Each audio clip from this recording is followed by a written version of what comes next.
Kuinka paljon sä mietit tätä sun arjessa, nimittäin ruokahävikkiä?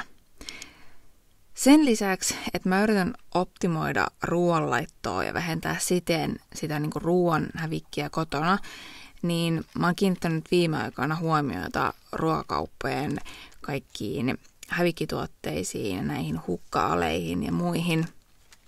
Nimittäin musta tuntuu, että kaupoissa jää ihan hirveästi tavaraa yli hävikkiin. Joten mä haluan yrittää ostaa niitä tuotteita, mitkä olisi menossa roskiin.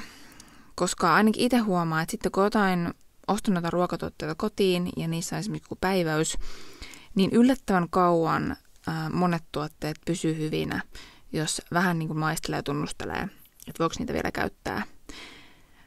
Mutta tässä on silti vielä paljon parantamisen varaa, joten kerro sun parhaimmat hävikkiruokavinkit.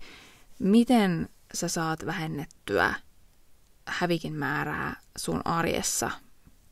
Laitatko sä pakkaseen ruokaa? Miten sä suunnittelet ruoanlaiton?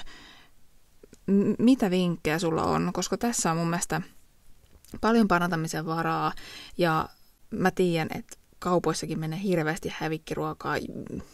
Meillä menee ravintolassa hävikkiruokaa ja kaikkea muuta.